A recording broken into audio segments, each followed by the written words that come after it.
The world we once knew has been lost to shadow. Was it thunder and fire and brimstone? Drowned in flood and rain? Was it tragic decadence? A great fall? Unspeakable corruption? Or did the awakening of magic destroy our world? No one knows for certain. Reach through the shadowy mists. Find a fragment of land infested with shadowy corruption, yet lit enough to find your way.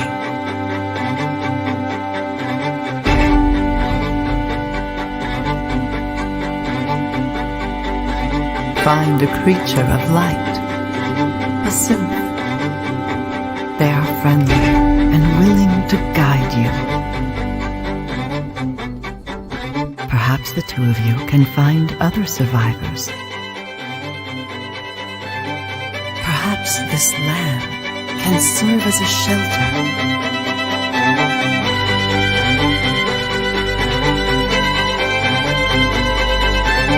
Perhaps together you can build a sort of haven.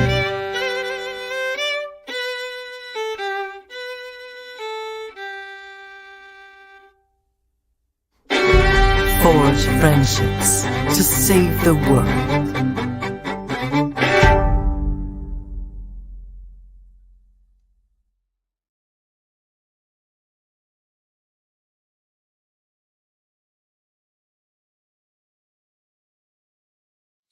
Hello, hello, hello, and welcome to the Unleashed Games weekly playtest, where we playtest our demo of our game, our prototype of Haven, a cooperative, family-friendly RPG designed for you to go on adventures with your family and friends. You've joined me, Irena, the CEO of Unleashed Games. We stream this game every single Friday. Why we do it? Because we like sharing it with people, sharing our progress or lack of progress, sharing updates about business and updates about where we're going. And then we also get to invite fun friends of ours from the game industry to join us, play Haven, and get their feedback. It's a pretty cool thing. And then we take that feedback and then we pump it up into this really cool tool called LiveAware, where LiveAware processes these videos and then with AI, it separates it out and turns it into Jira tickets for us to fix bugs. That's why we talk about our bugs when we play. And it also gives us a full sentiment analysis on how people are liking our game in general to help us drive and make decisions around our priorities as we develop. It's really cool. So thank you so much for joining us. If this is your first time, welcome, welcome. Please make sure to subscribe, whatever it is the mechanism is to get notified of our future streams. Again, we do this every Friday, rain or shine. It doesn't really rain. I have a roof. So anyway, you get what I mean. But I would love for you to join us again to see who we have next week. But also, thank you for being here to see who we have this week. And thank you so much to our regulars for joining us again. I think I saw Tozeb in there. I saw Pagnus. What other of my friends are there? Scourge. Thank you so much. And Frank, Imaginary Heroes, all of our community that's growing and building every week. Thank you so much for being here and helping us keep the spirit alive as we try to get funding for Haven and continue to build. So yeah. Thanks for joining us. And one of the things that I do every single week is I give a little bit of update about the business.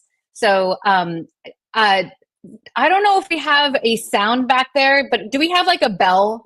Because sometimes in those Facebook groups, when you join an MLM and you get a deal, you ring a bell. Do we have one of those? Let me see.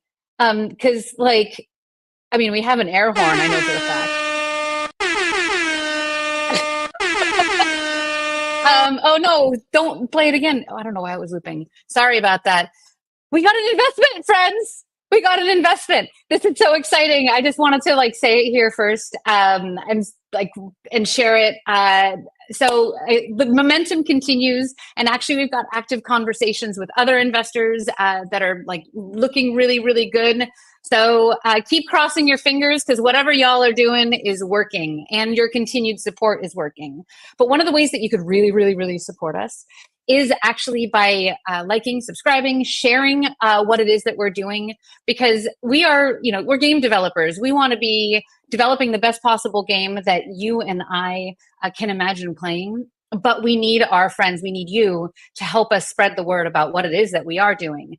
And so if you know any parents that like to play video games with their kids, or their kids play video games that their parents don't want to play, but they still want to come in somewhere, please, just let them know about what we're building, and also share our streams with those friends and other game developers. Because also, when we get funding, we're going to need help. And that's the other cool part. But that's for the future. We'll get there. I have faith. We're working on it. Wow, working on it. So that's the biggest update. We also have some really, really cool strategic partnership conversations in the works that we cannot wait to share with you. And things that have come on very, very fast. So please do stay tuned as we get to a point to where we can announce these things. So why are we here? We're here to play a game, and we're here to welcome our guest this week. This guest of ours actually had me on his podcast, the Indie Game Podcast, or Indie Game Business Podcast, a couple of weeks ago, where we talked about social games for modern audiences. And we got to deep dive a little bit into what we are building here for Haven. And we played last week with with Indy, his co-host. But now we have Jay Powell, CEO of the Powell Consulting Group, who does various business consulting with the game industry and is just an overall badass. And he was just fresh off the plane from Gamescom, after a couple of weeks. But you were off in Germany doing badass businessy things. Yes. One of my favorite shows of the year, because you not only get to do all the business stuff and see all the people that we know and all our friends in the industry and all that sort of good stuff, but at the same time, there's 300,000 fans that show up at that event. And It's luckily they keep huge. everybody separated, so we don't have to fight through the fans. But it's always good to go to one of these conferences and then be reminded of why we actually do this, because you just see all of that passion and the kids running around, the people in cosplay and everything else. And it's fun. It's very cool. In the marketplace, it's the best place to buy any sort of video game swag. Yes. My kids love it when I come back from Gamescom. Yes, giant hall of nothing but merch, and that's the or multiple halls this year, because they had 2 floors. It was it was really nice. That is incredible. Well, thank you so much for making the time to join us today. I actually I have a couple of questions before we jump in. Okay. You ready for this? Yes. Always. All right. So we've talked before. You have kids, correct? One, yes. Turned 13. I officially have a teenager as of yesterday. So yes. Well, happy birthday to your teenager. Yes. First of all, happy birthday to you. But also, do you play does your teenager play video games? Oh God, yes. A lot. Which games? It's one of those things that confounds me, but he primarily spends the majority of his time with his friends on Roblox, Minecraft, and then occasionally Fortnite. But I would say probably the majority of their time is spent on Roblox and Fortnite. I mean, Roblox and Minecraft. Oh, that's really, really cool. Do you know what Roblox games he plays? No, I have no idea. They vary from time to time, and I go through there and kind of roll my eyes, and I'm like, you could be playing this. It looks way better. But no, I'm not even. But I know it is MMO-esque, because whatever game that they're playing, they do dungeons and do raids and do questing, but I couldn't tell you off the top of my head which one it is, though. It's really crazy. I feel all of the kids eventually settle into a game that involves doing quests and dungeons and building up a character. Because that's what my daughter's doing right now, playing a Jujutsu Kaisen, MMORPG in Minecraft. Like, Yeah. and it's huge. Like these kids, that's like, this is the kind of game that they're craving, I think. It's what's been interesting to me in watching him grow as a gamer, is, we went through the early stage stuff, and then, he really got into Zelda and basically everything on the Switch. And then as he got a little older and everything got more social, what I've realized for, his generation, this group of, whatever they are, I don't know if they're I don't think they're millennials. I don't know what comes next. They're alpha, they're Gen Z then alpha, but like, is that my 14-year-old is borderline do we really Gen Z. want them to be known as alphas? I mean, that's just going to be I don't know who to blame for that, genuinely. It seems like it's far more about the social experience than it is almost the game, or the graphics, or whatever level of complexity it is to it. Otherwise, I mean, yeah, I would have expected to see them go on to World of Warcraft, or they play a good bit of Genshin, but I don't even really, I don't see that as an MMO. No, it's like it's different. Yeah, exactly. But it's very much more about them hanging out with everybody versus a lot of the things that we value growing up as gamers. And I think that's really cool. But at the same time, I'm like, dude, come play something else with me and my friends. Well, what games do you play? Currently, well, that's actually a key piece of our value proposition, is that we're for the parent that doesn't want to play Roblox, but their kid does. Yes. I have been sucked back into World of Warcraft after a 2 or 3 Oh, you're in the war within. How is it? I don't know. I need the feedback. It launched while I was at Gamescom, and I have come back and maybe spent 3 hours. I got through the initial intro, but it was, so I got back into it shortly before Gamescom, and just getting readjusted to the game, because I don't think I had played since Legion, maybe. So I missed 2 entire expansions. But it's much more solo friendly than it used to be, which is good for me because I don't have time to get together with all of our friends and raid like we used to. I was like, I could do stuff on my own. It's really cool. But then a lot of indie stuff as well. I have the new NCAA football, which I have been waiting on for 11 or 14 years. Have not had a chance to play it yet, but I have it. Isn't that the pain? Like, you look forward to these games. Yes. Like, if Final Fantasy VII Rebirth, I've been dying to get through, and I think I've gotten through maybe the first half hour. Exactly. And it's my favorite game of all time. Some of the games that, if I can get in it and get out of it quickly, I play a lot of Project Zomboid because, one, my characters don't last that long in that anyway. But it's, someone asked me the other day how War Within was, and I was like, I don't really know yet, because I haven't had games like that. I need to sit down and be able to take it in. I can't just hop in and play for 20 minutes and then hop back out. And so, but yeah, back to the original question, what am I playing? Warcraft, Project Zomboid, various other indie games. Bought one the other day and haven't even had a chance to play it yet. I couldn't tell you what it was. A friend of mine recommended it, and I was like, yeah, that sounds cool. And so I bought it. And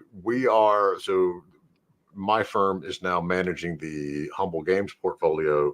So I'm trying to play through a lot of that as well and just, get up to speed. So we've got 10 or 12 games in development and production that we're sorting through as well. So, wow.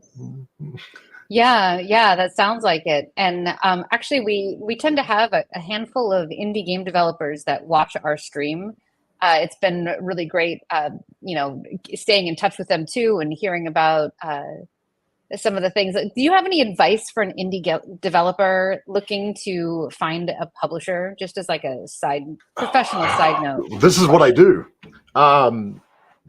Don't give up. And the biggest mistake that I see a lot of indie teams make is they don't realize how many options they actually have. And so several years ago, we started doing, we just started releasing our publisher list that we use as a consulting firm, but we do it through, let's see, that one. Yeah. The Indie Game Business stuff. So you can go to IndieGameBusiness.com and you can just simply download a list. And now that list is publishers and investors, and it's up to like 1,400 companies. But it's a matter of, I see so many teams and, I'll look at their game and then like, we're looking for a publisher. I'm like, who have you talked to? They say, well, we've talked to everybody. We're like, okay, give me a number. How many, like 15 or 20 companies. And I'm like, no, you've probably missed 100 that are possibles. It's tough right now because of this whole chain reaction of funding that we're seeing. So investors aren't wanting to spend a lot on investing in publishers, so therefore publishers aren't investing in a lot of developers, and it just kind of chain reacts all the way down the line. It'll spiral. But at the end of the day, just because you have a game doesn't mean it's going to sell. I mean, the days of, oh, I made a great game, it'll sell itself, that doesn't happen anymore. You have to really, really focus on getting your game in front of as many publishers as possible, and then making sure that your game really does stand out, that there are unique things about it. And there's a couple of genres that we'll look at and tell developers, it's like, I'm not telling you not to make one of these games, but I'm telling you these are some of the most competitive genres to try to compete in. And it's like, platformers and Metroidvanias, things like that. And especially with the Metroidvania, the first question you're going to get from a publisher is, why is somebody going to play this versus playing Hollow Knight? And if you don't have a really, really, really good reason for it, you're going to have a hard time finding a publisher. So on the one hand, know all of your options. 2, don't give up. And 3, have a backup plan. That's the biggest thing, because you may get to a situation where you're going to need to self-publish and launch it. And so you need to have a plan in mind for that, to, go and find a marketing firm and that sort of stuff. But it's certainly, I'm writing down these notes. It's not a completely catastrophic, dire situation out there, but it's a whole lot of hard work. I mean, and that's why we started the Indie Game Business stuff, because no one bothers to teach developers about business and how to find a publisher and how to build a pitch deck and all that. Well, there's been such a especially in the games business world, there's such a line of demarcation between the business folks and the developers. And there's, always been an interesting dynamic there, but, never the two shall cross sometimes. And like, it was always, somebody went over the wall and then we never heard from them again. Sorry. I do the business side and still play games. But you're right. And there's, for whatever reason, I've been doing this for 25 years. And when I came into the industry, there was no such thing as a degree in game development. You couldn't go to college and get that.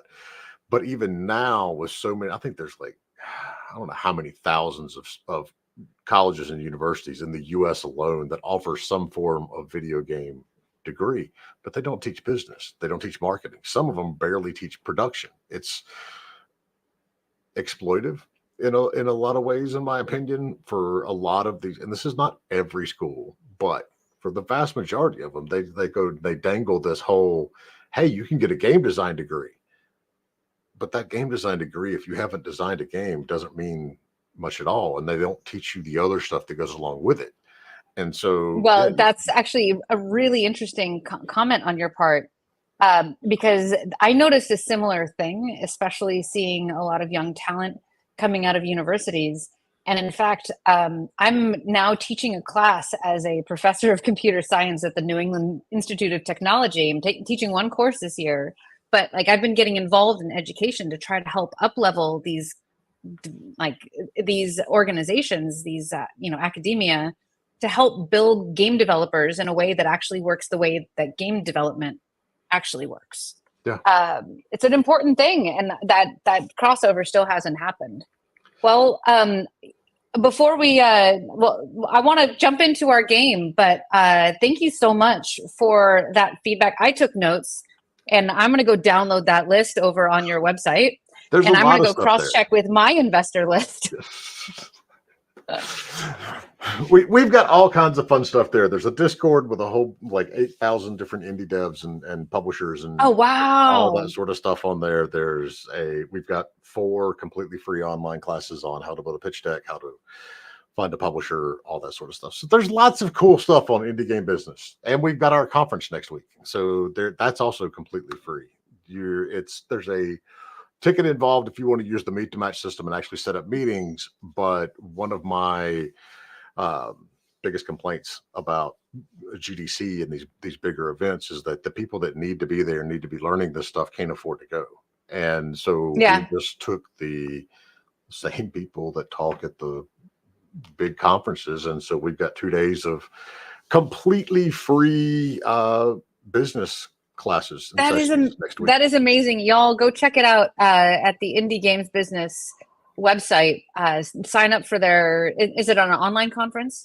Yeah, actually, I mean, it is, but by signing up, you'll make sure that we send you the decks that everybody uses for the presentations. But you can watch it all. You can watch the entire conference on YouTube, and you can actually watch every single podcast and every single conference session we've ever had on YouTube as well for free. And this is our 17th conference.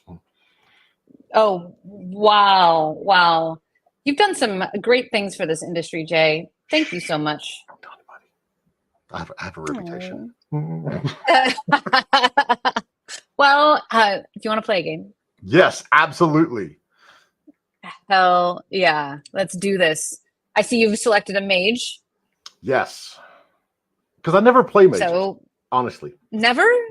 Very, very, very rarely. My go-to in RPGs always ends up being druids or something similar. I'm typically a druid, shaman. So I rarely actually play a pure mage. Well, we haven't gotten any, unfortunately, support classes beyond a healer implemented. So right, I got to enjoy your time as a boomstick. I'm not going to watch this screen because that's where StreamYard is. I have to watch this screen. All right. All right. You are not distracted. You're actually playing. I am actually playing. It's me and Frank the Tank here. Let's see. All right. Do I need to equip any gear or am I already equipped up?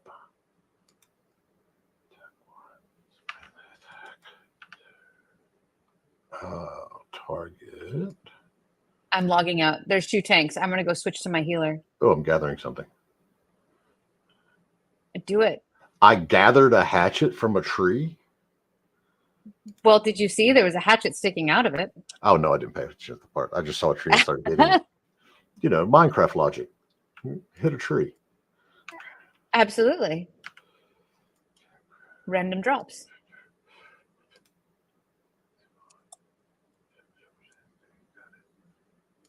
I'm just familiarizing myself with UI. Mm-hmm. Do we have crafting yet, or is it basically just gathering at the moment? I don't know. You'll have to find out. Oh, that's right. Apparently there's something, because I'm building something. Yeah, you are. Oh my God, a snowman. You built it. Do you want to build a snowman? Yes.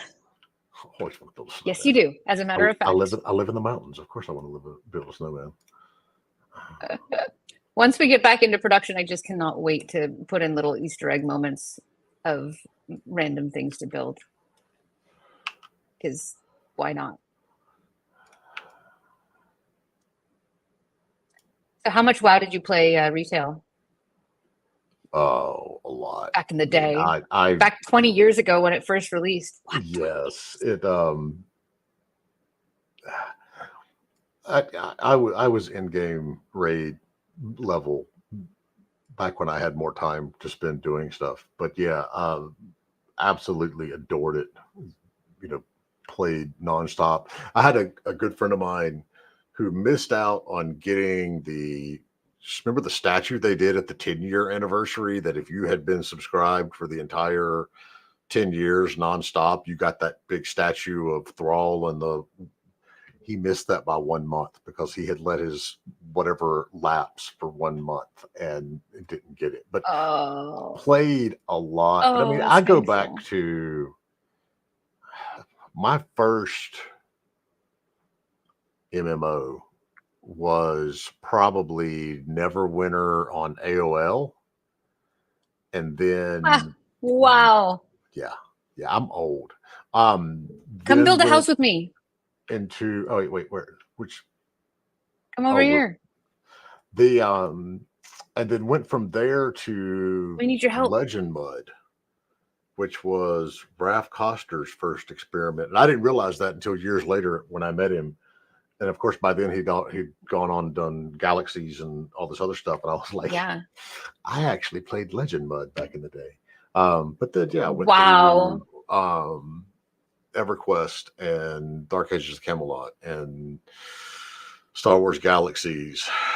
Probably a couple in there that I'm forgetting before we landed at WoW. Did you ever play this one, Earth and Beyond?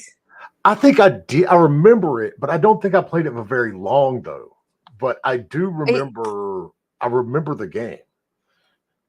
And you would travel through space and then get hijacked by pirates.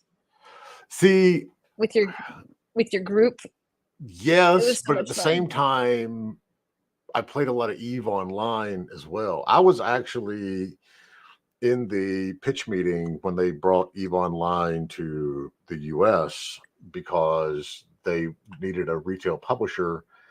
Ooh, I can customize. Yeah. They needed a retail publisher, and the publisher they were talking about was a client of ours, and so they flew me up to New York because the publisher was, what you're saying with the gamers and the business people don't talk. They were business people. They didn't know games. And they're like, send Jay up here to tell us that this game sucks. And I was like, no, this game does not suck. You should totally publish it. Okay, so what do we do with our house now? Well, if you notice up at the top, you got some buffs. Since you've played MMOs, I can just use my shielding light, my verbiage, resting and rested. Got you. Yes. So I don't know if you've played Valheim. Yes. There's a cool thing where if you had a house that it would give you a buff that would, give you benefits. This is a similar mechanic, and it comes specifically from houses. And it lasts for about 15 minutes. But you also have a buff in position number 6. I really want your buff. That's why. Yeah. It is Savage Ice. That's a nice buff. 100% increase. Yes, that works. In Haven, every class has a unique buff that helps just make you OP. And it's one of the things that, but you also can then manage the difficulty level. Like, it's much harder to take things on without everybody's buffs, clearly. But if you have everybody, y'all are going to be okay. Do you get added bonus? Do you get added rewards if you take something down without a fully buffed party? No, but that's actually a very interesting idea. I like the way you think. It's kind of like, speed runs or hardcore mode. Yeah, exactly. Or doing, naked EverQuest corpse runs. Oh, God. Sorry, didn't mean to trigger you. Hey, you want to go? We talked about this on the podcast. I actually enjoy a nice corpse run. I mean, I don't want to do them all day, but there's something. There's just something. Follow me. That added challenge. Walk and talk. Oh, absolutely, legit. Frank the Tank says corpse runs were not great. Yes. You get to. That's one of the things I like about Valheim, though. You get to do corpse runs. until it just gets repetitive, and then there's a finite amount to it. All right, wait, am I going into the beacon? Yep, teleport. Got it. Teleport to Adventureland, the very creatively named zone. So we built this game. We built this city. Is built in 2 primary maps, actually 3. We've got the village map, which is your UGC area, where you have shared progression with your village mates, and then you have this dynamically generated zone. It's actually different every time. We can reset the server, make it go away, but there's content here to do and things to defeat. So we have to go hunting because we need to find resources. All right. You want to find some resources with me? What resources are we looking for? Anything. Anything is clicky. Anything that's clicky.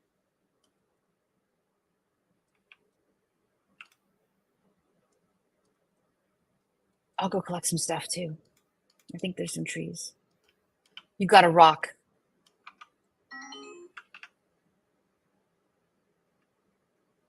I don't think we've reset the server, so there's not a lot to kill. We got to clear out the zone. I got something here. I killed a kraken root. Oh, did you? Yeah. Nice, nice. Let's see what all my little buttons do here. Hey, you've got your action bar down there, just like it's WoW. Okay. Or any other MMO for that matter. I only really need to worry about 1 through 5. Yeah, for battle specifically.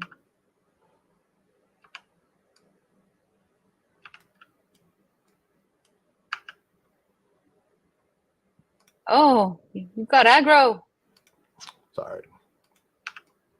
Your healer shouldn't run off. I know how to feint. I'm being a bad healer. Whoa. There's something glowy. Always kill the glowing stuff. Or, attempt to. Murder. Glowing means murder it? Yeah, exactly. Looks like it might have a bonus. Oh, I already killed it. Frank says, let me know when you hit level 3 or 4. What level are you? I have no idea. Where do I see what level I am? Let's see how long it takes you to find it.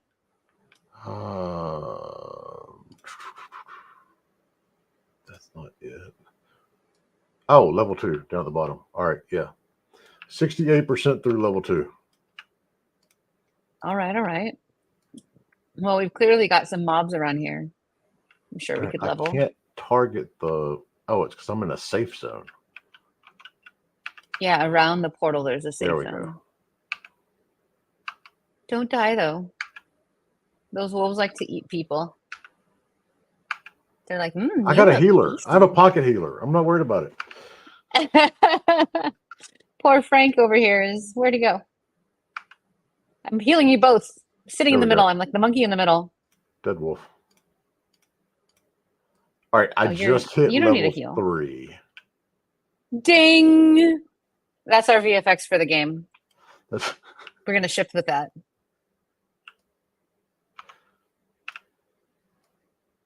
Actually, I don't want to put in a ding sound until we get the right one, and it's going to be a while till we get the right one. You know what I mean? Those are the ones that are the most important iconic. Decision. I mean, simply for the fact that we still call them dings after all these years. Yeah, no, EverQuest got that sound so right. Looks like you're stuck in an animation bug. So if you hit any of your emotes over on the right, 7, 8, and 9, or where 7, 8, 9.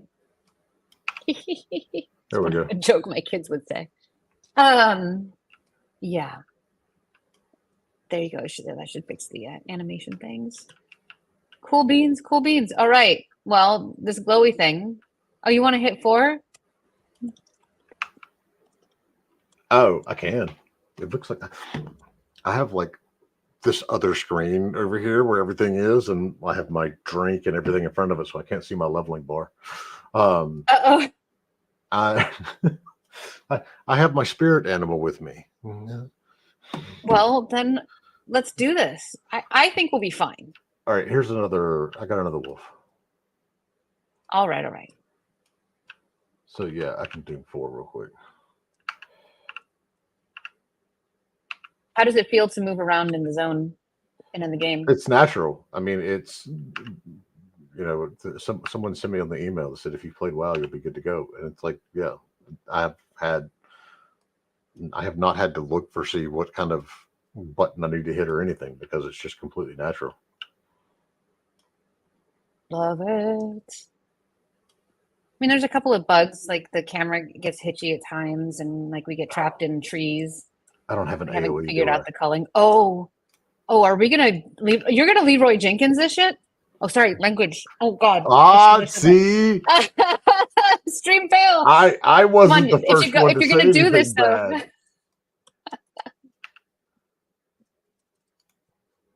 Oh, that was unprofessional of me. Oh no. I need an But I'm ice playing a sword. game. Sorry.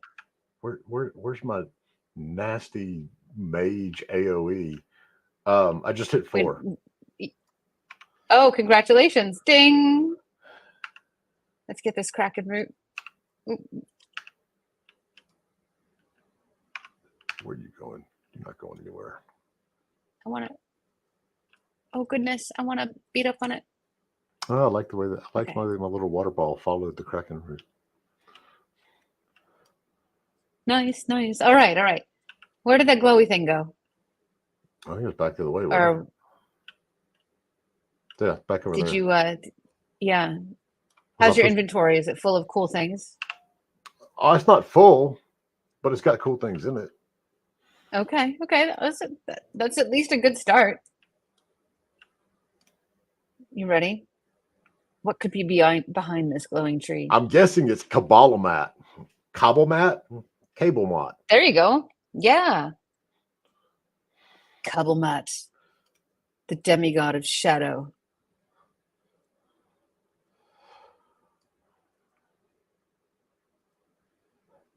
So I'm assuming all instanced, so we don't have to wait in line. Nope. Well, yes. In fact, this is ours. It seems so strange these days that we're like, yeah. We used to be logged in for like a weekend to stand in an area in a zone, have a turn, and wait for our turn to attack a dragon. Yeah, perfectly normal. Do you remember like taking down Lady Vox, but like being the third guild, and like somebody had to sit there in line, like literally sit there in line? Yes, intense. absolutely. It was. Don't miss. All right, that I'm refreshing your buffs. Yeah, we don't need that. We'll have to... That's the wrong one. Oh, I need your buff. I just did it. Goodness, but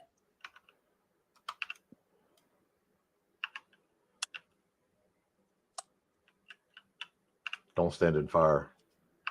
No. Well, actually, you might want to. It'll regen your health and mana. Wait, standing in fire regens my health and mana? There's a campfire, like we just have to put in a collider with damage. I was like, well, that's going to throw off every MMO ever. Building a campfire does regen your health and mana. I meant more like standing in the dots. More dots. I guess I don't need to worry about it. Did he get bugged? Is he? I don't know if he's doing damage. I'm doing damage. I don't know if Frank is. No, I don't think Kabalmat is doing damage. Oh, well, that makes it easier, right? Man, yeah, we can exploit him. All right, I'm going to stick on or hit on him with my little healer stick. Whack. Well, this is when we don't need a healer, I guess. We found a bug. Oh, I ran out of mana. Do you have any mana potions? Yeah, I just took one. Nice. There you go. I mean, we're burning his health down a little at a time.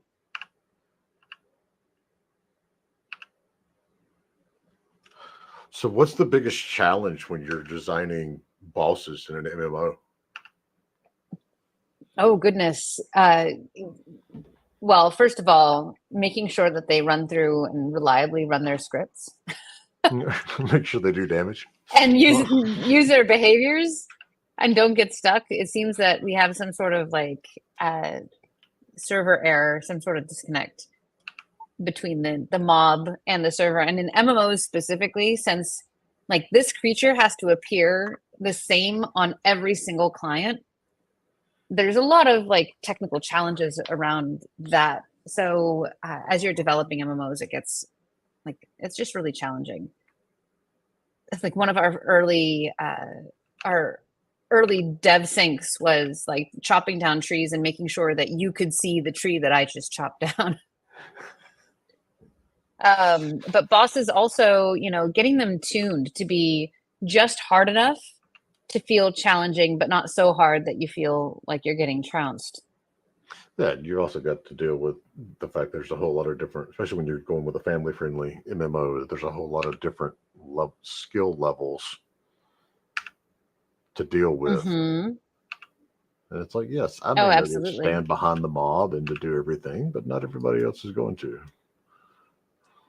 Yeah, you kind of have to introduce those mechanics a little bit more slowly as the player progresses through the levels.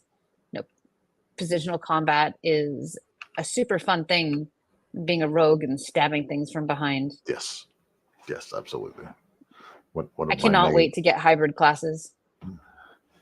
One of my mains for a long time was a rogue. I'm completely out of mana and potions, so I'm just poking him with my wand. Where did he go?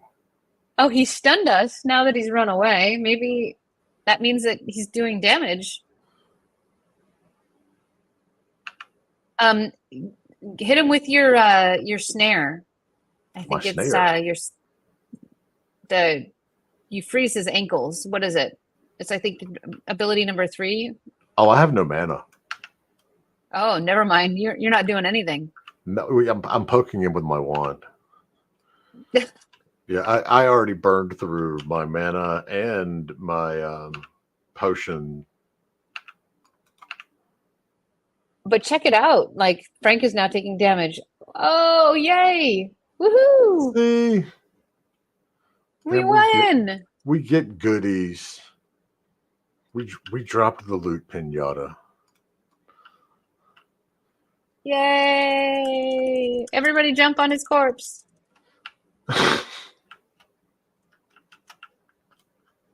Classic MMO boss battle ending. Now we take boss mobs back and upgrade our house? Let's go. Oh, I was guessing. Was that actually what we're doing? Yeah. Nice. You can go home. There's a teleport home ability. Yeah.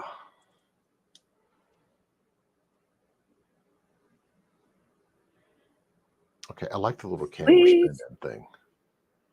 That was all Dave Cham. It was Artist Cham that came to work that day. And it was a legendary day.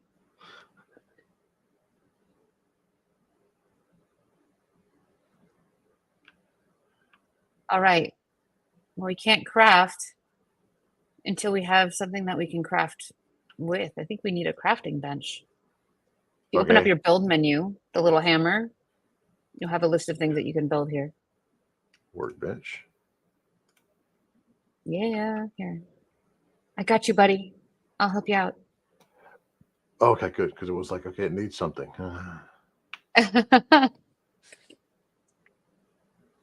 You can double click on it. I think it takes. Oh, never mind. It's pretty fast.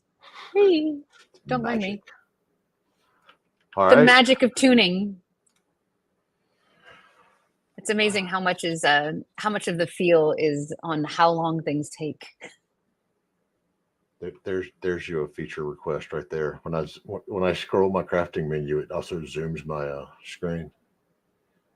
Yes, that is there's another bug notice that the UI scroll and camera scroll are attached. So what do we need? Well, I mean, you obviously need some pants. Well, that's and a robe and slippers and a hood. No armor, maces, potions. I'm guessing I'm going to need a needle to make this. Cloth armor. Cotton head. Cotton bolt. I have cotton. Where do I make my bolt? You should be able to make bolts if you have cotton. I don't see it. Oh, there it is. Never mind. Wow. The one that's in white. Yeah, the one that's highlighted. That would be the one. Yes. But clearly, it's not very obvious. That's actually good feedback. Well, I'm not going to say that. Just like once you know what you're looking for. All right, I need more cotton. Where do I? I have some cotton. Oh, you do? You're in trade? Let me. Yeah.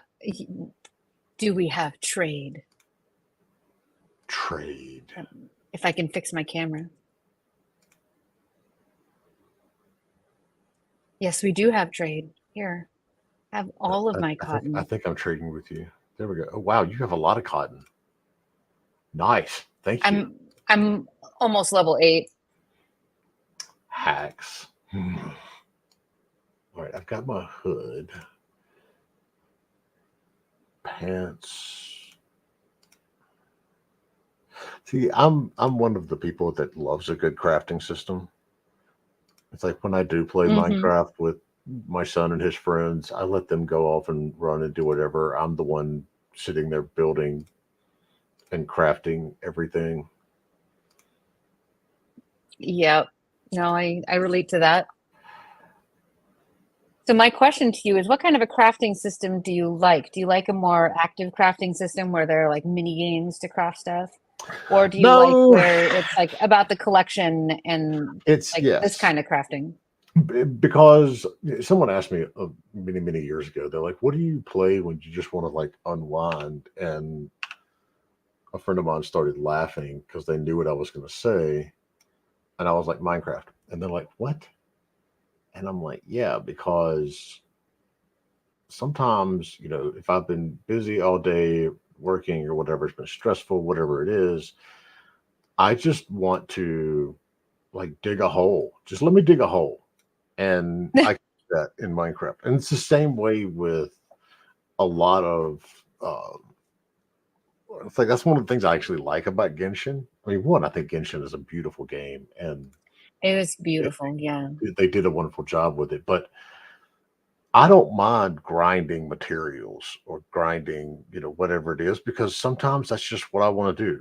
It's like we used to joke that every now and then we were ready to leave our jobs and become the people on the dock. It was like when the Perfect Storm movie came out. It's like, no, I don't want to be in the boat that sinks. But the person on the dock whose only job is to like take the fish off the boat and put it on the table, sometimes I want that job. That's just, I don't have to think. I can just go and do, whatever. And that's the way. It's meditative. I don't want a bunch of mini games. I don't mind a mini game in there, but if there's a bunch of mini games, just taking me out of my grind. All right, I think I made too many clothes. I feel you. Well, you can give me some clothes. Here, you're my extras. Okay, thank you. I appreciate you. There we go. Now, can we break our old gear down into mats for new gear? No, not yet. Feature request. Yep. Oh wait, you gave me the stuff that you were wearing. No, yeah, because I didn't need it anymore. Oh, you just like handed me your hand-me-downs, man. All right. I'll take it. I wish I could sell those to a vendor. But so one of the things that we made as a decision in this game, and it's kind of a controversial decision, but we don't have gold. I don't think that's that bad though. It depends on what the crafting and the gearing up system and everything is. I mean, if you don't have gold, you don't have gold farmers either. That's kind of it. And like the abstraction of money then it tends to create like slightly more, I don't know, toxic communities, because like people are then competing. But at the same time, like some of my favorite memories are of making lots of money in the auction house. And wow. Oh, see, that's one of my things. Playing that market.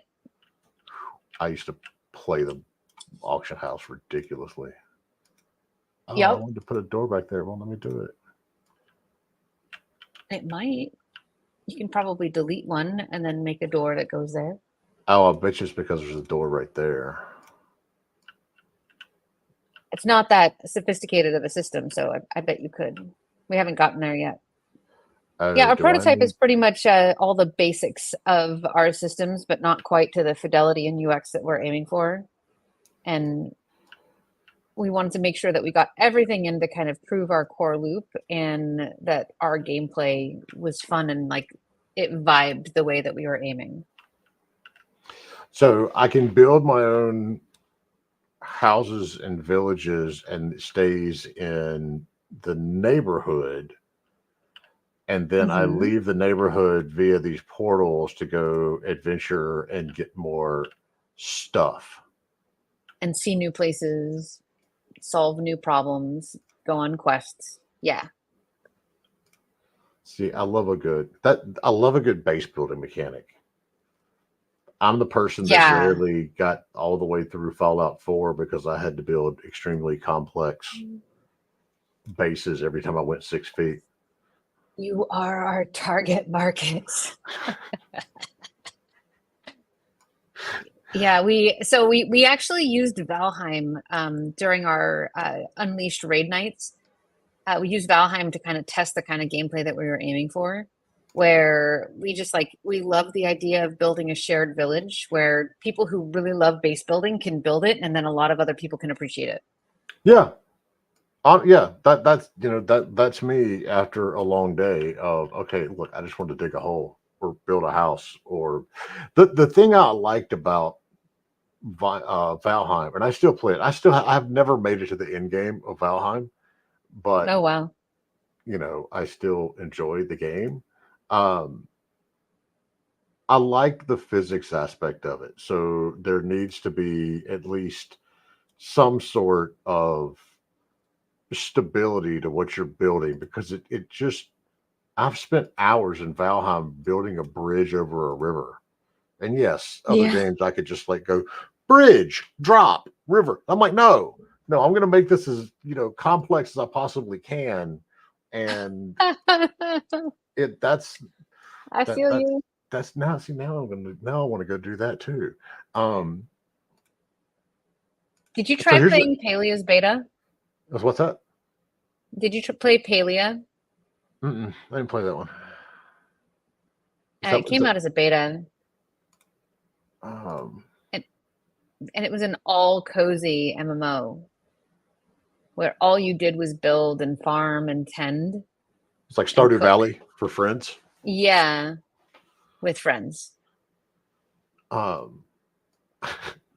It didn't do very well, I told my wife, but it was beautiful. The longest time Frank that says she his needed wife to play played it. Stardew, and she didn't believe me.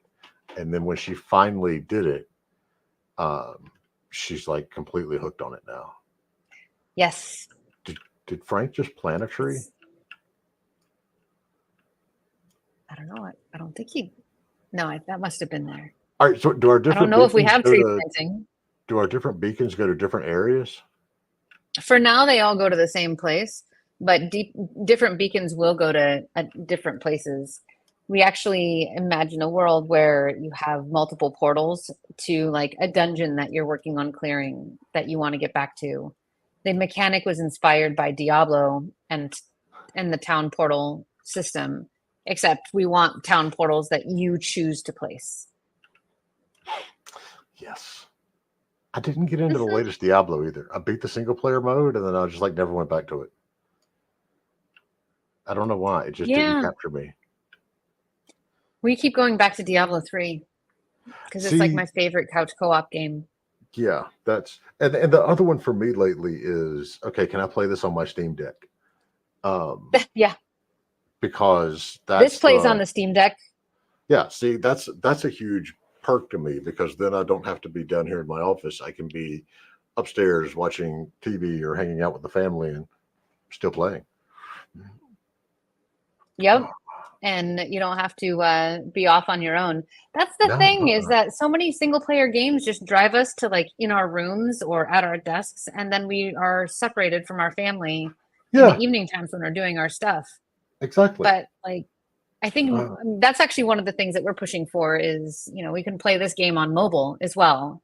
It's playable fully cross platforms. Yes. And I think that's absolutely key to all these games going forward. And I just realized like we're out of time. I got an alarm for a meeting I have, and I was like, and we got our air horn. It's having the ability to access the game from multiple devices in multiple areas is absolutely key these days, because we don't all have time to sit down and go down to the office and fire everything up and start going. But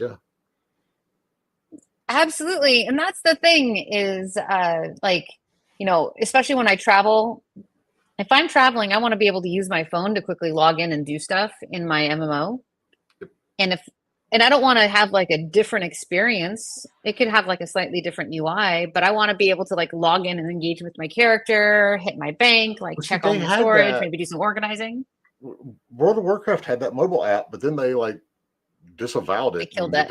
It doesn't run anymore, because that was where I would get into my auction house addiction and buying and selling everything. So Irena, this has been really fun. I appreciate this. It's nice to be on the other side and get to answer questions and not have to ask them. Yay. Well, and also thanks for playing our game. Like, do you have any, summarizing thoughts on your experience? I like the way it's going. I mean, it is early. I mean, that's fine. That's why we do these things. But I love base building. And so I like that. I like the fact that I can have a neighborhood, because the whole, 20 years in, just now I got around to the warband thing. And so it's like, if I have a lot of characters, I want them to be able to utilize one another's skills. And then to be able to hop and having that varied difficulty. So it's like, my son's a little older now, and I can totally put him into a hardcore game. But at the same time, when he was younger, I needed something like this to be able to play, instead of, trying to teach him a attack rotation in, any other game that's out there. So I like this. I thoroughly enjoyed this. Oh, thank you. Thank you so much. That's great feedback. And also, there still will be like attack rotations, like at the higher end of the game when we like really pushing. But that's fine. The higher end is, it's like that. Having that ability to have different player experiences is what matters. It's like, if I want to go in there and really make it challenging for me, then let me do that. But at the same time, if somebody else wants to just chill and do some cozy stuff, let them do that. And I think that's where the balance comes in, and that's what it takes now to have something that's truly mass market. Yeah. So compared to the conversation that we had about building social games, does this like line up cognitively with what you were expecting when we talked about Haven kind of abstractly, and now I mean, it depends on, whenever we start getting into a lot of the social stuff, it comes down to how many people can be on there. How are we actually interacting? Do I have to worry about, some griefer coming in and causing a problem in the middle of it? But, during the pandemic, we saw a lot of studios. I thought it was so cool, because it was like, hey, we go into Red Dead 2 multiplayer and we do our staff meetings in that. I love Red Dead 2. People were, especially in our industry, there were a lot of companies that were going into gameplay experiences and doing Valheim meetings or whatever it might be. I don't know if Valheim was out, but you know what I'm talking about. They would go into a gameplay experience. It was. Yeah, no, I remember. I was working for Scopely when Valheim came out. Okay. Yeah. And so I think having that ability it's very cool, because it gives you more reasons to go into a game, and it becomes more of a destination piece than just like something that you're doing to, enjoy yourself for an hour or so. So yeah, you're going to hang out, and then there's stuff that you can do for each other, on your own, together, depending on your mood. And Tozub actually calls out a game that I just want to give props to, which is EverQuest Landmark. I don't know if you ever played that. I didn't play that in beta. It was so good. Like it was all crafting. It was basically like very pretty Minecraft. and you could build houses, and Enshrouded has a similar building system. I'm gonna check. Enshrouded is on my wish list, and I keep getting notifications that it's on sale, and I haven't pulled the trigger on it yet. But I keep hearing how much I would enjoy Enshrouded, so that one's on my list as well. I'll probably buy it, and then it'll be 2 years before I play it. So yep. Well, that's welcome to our Steam libraries these days, right? They typically just how it goes, if right? They could collect dust. They just glare at you when you go in there to play to pick something, and then you're like, "There are so many. Which one do I do first?" Well, Jay, thank you so much for joining us, and I know you have to run. And thank you for playing Haven and giving us your feedback. And my pleasure. Keep up the good work. I know you all have the chops to do this and do this well, so I'm looking forward to see what happens. Yep, we got 2 more years of development to get this out to market, and I think we can do some damage. No worries. Yeah, exactly. There's plenty of time to bring that production value up, though. Keep up the good work, Irena. Thanks for having me. I thoroughly enjoyed this. Thanks, Jay. Have a great weekend, everybody, and thank you for joining us, and we'll see you next week. Bye.